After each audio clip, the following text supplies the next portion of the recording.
L'apôtre Paul montre très clairement que le secret de toute sa vie et de tout son service était le fait qu'il avait reçu son évangile par révélation. Il est même possible de connaître la Bible le plus parfaitement en tant que livre et d'être cependant mort et inefficace spirituellement. Tandis que les Écritures nous parlent si fortement de la connaissance de Dieu et de la vérité qui sont la base de la vie éternelle, par lesquelles nous sommes affranchis et faisons des exploits. Elles affirment aussi que l'homme ne peut pas, en sondant, découvrir ce qui est en Dieu. Job 11, 7.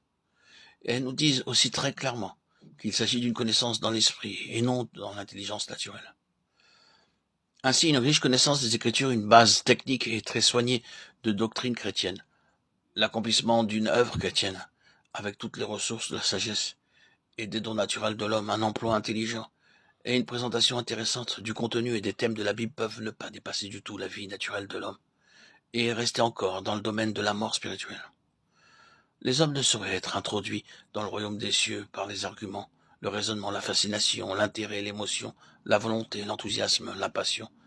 Ils ne peuvent que naître dans ce royaume, et cela par une régénération spirituelle. La nouvelle naissance apporte avec elle des facultés nouvelles de toutes sortes. Et la plus vitale de toutes, c'est une faculté nouvelle et différente de connaissance, de compréhension et de conception divine.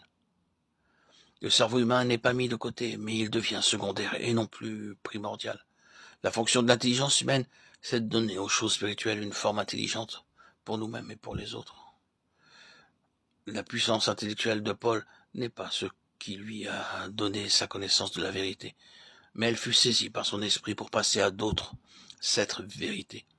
Il peut certainement avoir utilisé sa faculté intellectuelle pour étudier et acquérir la connaissance des Saintes Écritures, mais ce n'est pas par ce moyen qu'il a acquis son intelligence spirituelle.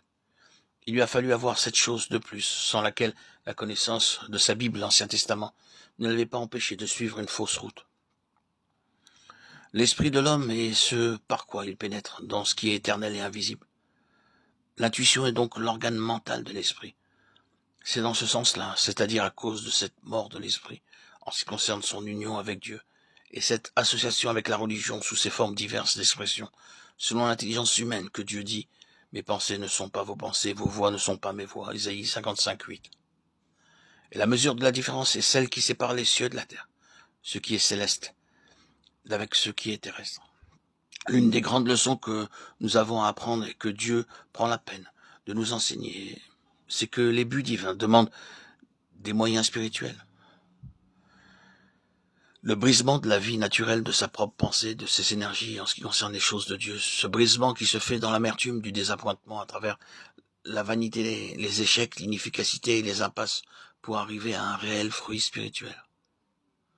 C'est l'œuvre de toute une vie.